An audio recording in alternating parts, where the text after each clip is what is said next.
एक जंगल में रीना नाम की गर्भवती शेरनी रहती है। कुछ दिन बाद वे शेरनी जुड़वा बच्चों को जन्म देती है और वे बच्चों को जन्म देते ही मर जाती है। लेकिन उसके दोनों बच्चे अकेले रह जाते हैं और वे भूख के मारे परेशान होते हैं। और तभी वहीं से एक गाय माँ गुजर रही होती है, तो वो उन बच्चों को रोता देख और उसकी माँ को देखकर मरा हुआ वो बहुत ही ज़्यादा परेशान होती है। और ये देखकर वो उन बच्चों का पालन पोषण करने की सोचती है।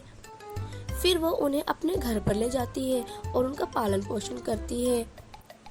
गाय माँ एक का नाम शंभू रखती है और एक का नाम रघु रखती है। ऐसे ही सब कुछ अच्छा चल रहा था। बहुत दिन बीत जाते हैं, फिर रघु और शंभू भी बड़े हो जाते हैं। तभी शंभू रघु से कहता है, अरे भाई चलो पास वाले जंगल में चलते हैं, हम वहाँ पर कभी भी नहीं गए हैं। तो रघु बोलता है, ओके भाई चलो चल के देखते हैं। ऐसे ही करके वो पास वाले जंगल में जाने लगते हैं। तभी उन्हें एक गोरिल्ला दिखता है और गोरिल्ला उन्हें देखकर बोलता है, अरे ये तो रघु और शंभू है, पर ये यहाँ पर कैसे, मुझे यकीन नहीं हो रहा। उनकी बात सुनकर रघु और शंभू परेशान हो जाते हैं और सोच में पड़ जाते हैं और आगे आगे चलते रहते हैं। फिर उन्हें आगे जाकर एक हाथी दिखता है। हाथी भी उन्हें देखकर कुछ इसी तरह की बात बोलता है, अरे रघु और शंभू ये यहाँ पर कैसे।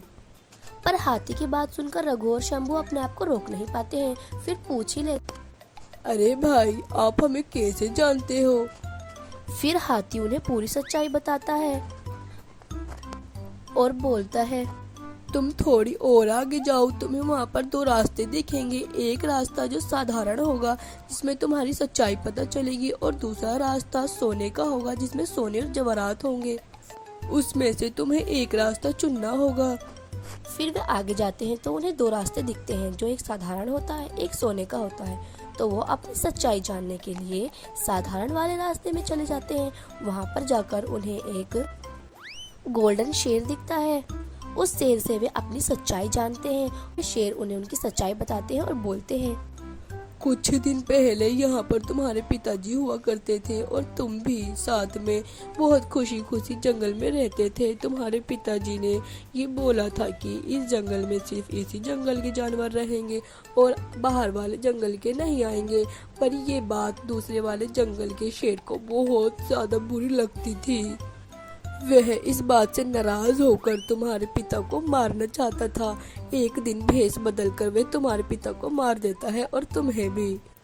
तो शायद इसी का बदला लेने के लिए भगवान ने तुम्हें उतारा है दोबारा जन्म में। फिर रघु और शंभू अपने पिता का बदला लेते हैं और उस शेर को मार देते हैं और खुशी खुशी जंगल में रहने लगते हैं और सभी जानवर का ख्याल रखते हैं।